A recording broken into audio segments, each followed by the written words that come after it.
निषाद की ताकत को मत आजमाओ, भरोसे को यूं मत गवाओ। ये पोस्टर राजधानी लखनऊ में लगे दिखाई दे रहे हैं। संजय निषाद के कार्यकर्ताओं ने उनके घर के बाहर ये पोस्टर लगाए हैं। इसने सियासी गलियारों में ऐसी हलचल पैदा कर दी है कि ये हलचल संभाले नहीं संभल रही है। ये संदेश साफ तौर पर सत्ता पक्ष को चेतावनी देता हुआ नजर आ रहा है कि निषाद समाज की अनदेखी अब बर्दाश्त नहीं होगी। पोस्टरों में संजय निषाद के साथ प्रवीण कुमार निषाद, सरवन कुमार निषाद और ब्रजेंद्र कुमार त्रिपाठी की तस्वीरें भी शामिल हैं। संजय निषाद लंबे समय से निषाद समाज और अपनी पार्टी के हितों के लिए आवाज उठाते रहे हैं। हाल ही में उन्होंने सरकार में उपेक्षा का मुद्दा उठाकर अपनी नाराजगी जाहिर कर दी थी। खुलेआम कह दिया था कि हमसे फायदा अगर नहीं लग रहा है तो गठबंधन तोड़ दे, छुटवैये नेताओं से हमें गालियां क्यों पड़वाते रहते हैं, हम गालियां खाने वालों में से नहीं हैं। आपको लग रहा है कि आपको कोई फायदा नहीं है तो चुपचाप गठबंधन तोड़ लीजिए। खुलेआम ये बात संजय निषाद ने कह दी थी, प्रेस कॉन्फ्रेंस में कह दी थी। जैसे ये बात सामने आती है तो राजनीति में हाहाकार मच जाता है। योगी आदित्यनाथ से मुलाकात के बाद ये उम्मीद थी कि मामला शांत हो जाएगा, लेकिन इन पोस्टरों ने साफ कर दिया है कि नाराजगी अब भी बरकरार है और नाराजगी की वजह वही है जो बाकी दलों की है। सरकार में कोई सुनवाई नहीं होती है, अधिकारी बातें नहीं सुनते हैं, खुलेआम मंत्रियों को उल्टा सीधा कहते हैं, गरियाते हैं। यानी कि कुल मिलाकर मंत्रियों की, विधायकों की कोई इज्जत ही नहीं रह गई है। ना तो उनकी सरकार में सुनवाई हो रही है और ना ही प्रशासन में। तो उनका सत्ता में रहने का मतलब ही क्या रह जाता है। वहीं आने वाले वक्त में पंचायत चुनाव है। बिहार चुनाव को लेकर भी कई बार वो कह चुके हैं कि हमारा अच्छा जनाधार है, हम वहां भी चुनाव लड़ेंगे। ये बात खुद संजय निषाद कह चुके हैं।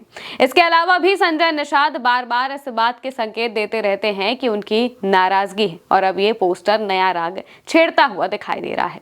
राजनीतिक विश्लेषकों का मानना है कि संजय निषाद का ये कदम केवल असंतोष जताने तक सीमित नहीं है। ये सत्ता पक्ष को ये याद दिलाने की कोशिश है कि निषाद समाज का चुनावी समीकरणों में कितना महत्व है। पिछले विधानसभा चुनावों में निषाद समाज ने बीजेपी को मजबूती दी थी, जिसका असर नतीजों में साफ दिखा था।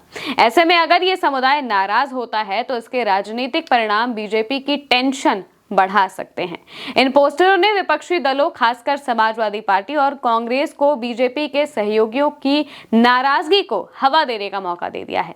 संजय निषाद जैसे नेताओं की नाराजगी न केवल संगठन के स्तर पर तनाव पैदा कर सकती है, बल्कि सामाजिक समीकरणों को भी अच्छे से प्रभावित कर सकती है।